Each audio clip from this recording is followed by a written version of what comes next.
We are back for day 178 of the Daily Bread Bible Study. We are looking at Psalms 120 through 133. So we have a lot to get through for today. Psalm 120 is a song of ascents, and we see in verse 6, "Too long have I had my dwelling among those who hate peace. I am for peace, but when I speak, they are for war." So you can really get burnt out when you sit among negative voices for too long. So the voices around us matter for sure. In Psalm 112, it's a song of ascents. In verse 1, it says, "I lift my eyes up to the hills. From where may my help come? My help comes from the Lord who made heaven and earth." So this is again one of my favorite pieces of Psalms. And it is a very good song fitting for worship. In Psalm 122, it's a song of ascents from David, starting in verse 6. "Pray for the peace of Jerusalem.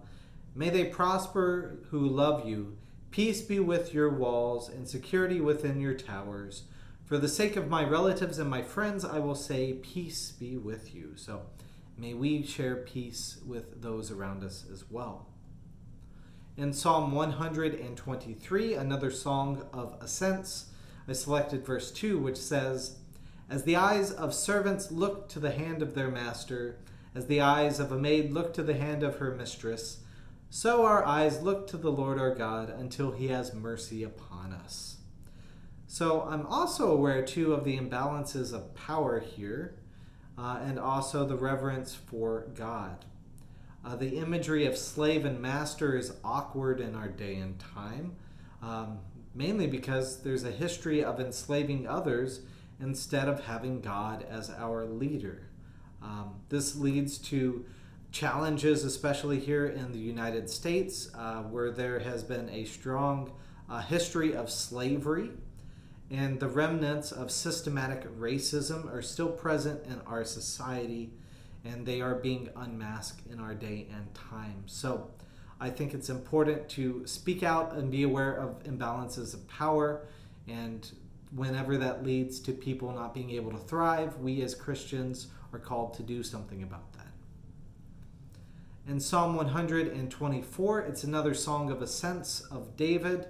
In verse 2, it says, If it had not been the Lord who was on our side when our enemies attacked us, then they would have swallowed us up alive when their anger was kindled against us." So the good news is God is on our side, and the people were not swallowed up fully. In Psalm 125, a song of ascents, in verse 2 it says, "As the mountains surround Jerusalem, so the Lord surrounds his people from this time on and forevermore." So may God always surround us. In Psalm 126, another song of ascents, in verse 4 it says, "Restore our fortunes, O Lord, like the watercourses of the Negeb. May those who sow in tears reap in shouts of joy." So definitely, I hope that good things come upon you and that blessings follow, especially after the midst of pain and suffering and loss. Psalm 127 is a song of ascents of Solomon. In verse 1 it says, "Unless the Lord builds the house, those who build it labor in vain." So this is a reminder that we as humans have our desires and our plans, our goals, and our ways that we think things should happen. But it is God who gives true and lasting impact. If our ministry is all about us and our accomplishments, we are going to be doomed to fail. In Psalm 128, it's a song of ascents. In verse 5, it says, "The Lord blesses you from Zion. May you see the prosperity of Jerusalem all the days of your life.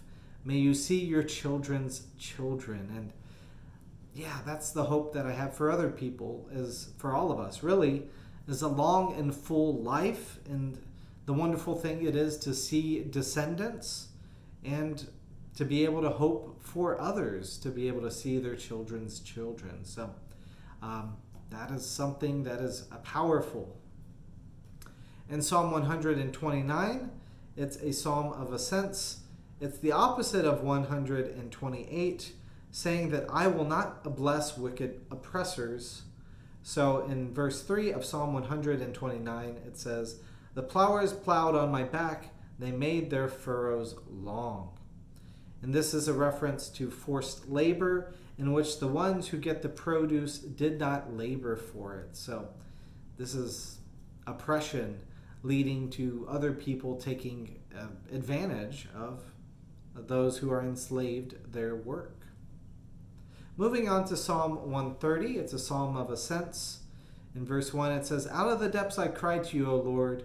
Lord, hear my voice. Let your ears be attentive to the voice of my supplications. So, in the experience of suffering and pain, we are called to call out to God. In Psalm 131, I selected verse 2. I have calmed and quieted my soul like a weaned child with its mother. My soul is like the weaned child that is with me. So the gift of mothers who nurse, right, is an important gift for your children. There's all sorts of scientific benefits for mothers nursing their children, and it brings peace. The hard maturity and humility that comes with weaning, which in some ways was mimicked by their hard maturity and humility during the exile into Babylon for the people of Judah and Jerusalem. But yeah, that maturity and humility and dependence upon God's presence is like a young child who seeks comfort in the arms of a loving parent. So all of these things are images that I think really can apply to our lives. In Psalms 132, it's a song of ascents. In verse 11, it says, the Lord swore to David a sure oath from which he will not turn back. One of the sons of your body I will set on your throne. So this is a remembrance of the promise made to David that the line would be forever. And so this is important for Jerusalem especially, and will be very important for us as Christians as we study the history of Jesus and all of the ways in which the New Testament tries to call Jesus from the line of King David. So one who will kind of continue in this, the one being seated on the throne. So anyways, moving to the last psalm for today, Psalm 133, another song of ascents. I selected verse 1. How very good and pleasant it is when kindred live together in unity. And to wrap things up in a nice bow, me as a peacemaker, I love the idea of everything working out, of living in harmony, of finding true peace.